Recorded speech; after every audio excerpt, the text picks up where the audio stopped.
In this video, I will show you how you can create an enemy that can look at us wherever we go, so it can shoot at us, right? Let's see how we can do that now.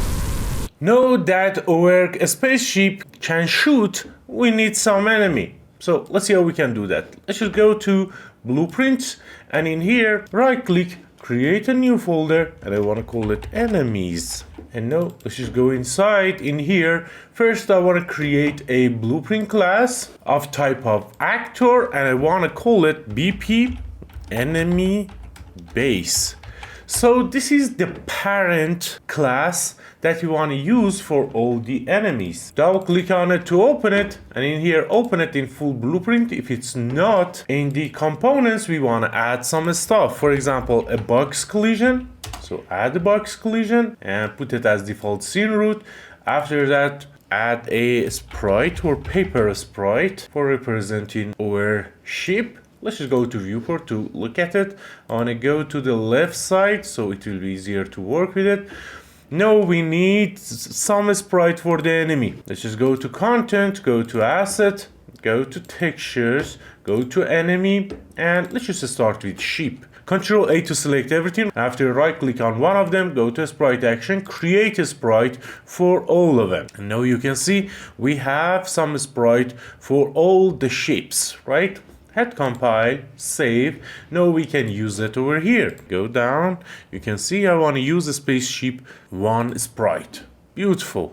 The size of it is too big. That's why I want to click in here to lock it and change the scale of it to 0.3, for example. I want to rotate it for it to look at this way. So click in here and rotate it 90 degree. Of course, it's easier to put 90 degree in here, so it will look right. Now we can go back to this icon for moving it. Next, I want to go down, and in the collision preset, I want to tell it to have no collision. This sprite, we don't want it to collide with anything. The box will do that for us, right?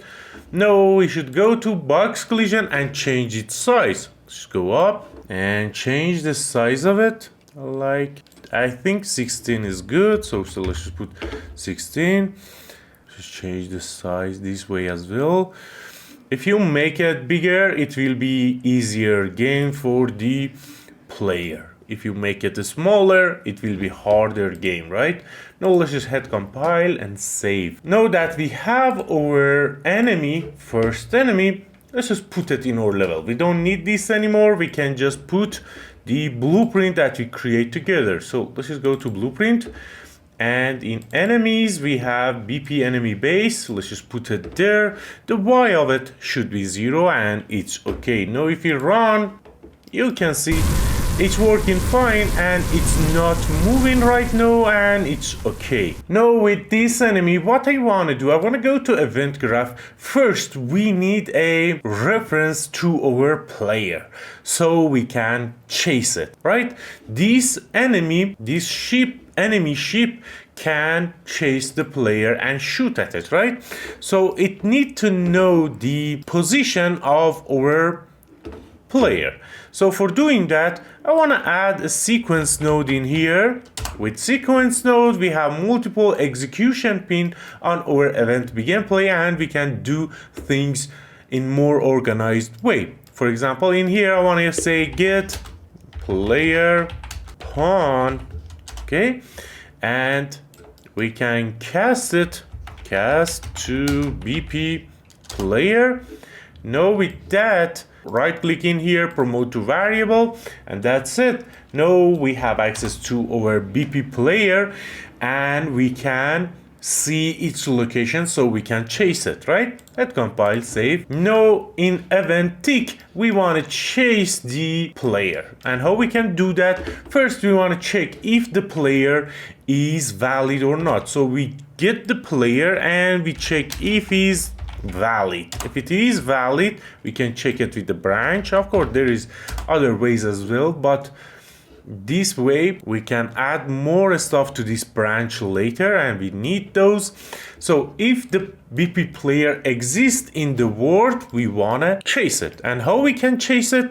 First, we need to calculate the direction from our enemy to the player. And for doing that, there is a node that is called find look at rotation. And it needs a start and target.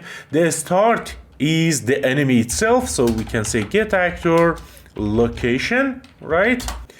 And the target is the player, so we can get the player like this and get its location. We can say get actor location to get its location.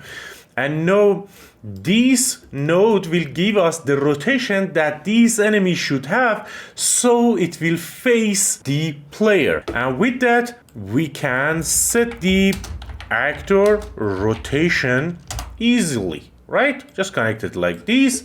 Now with that done, let's just test it. Hit compile, save, and now run. Now you can see it's looking at us, and if we move our ship, you can see it's following us. Beautiful. That's working fine and beautiful.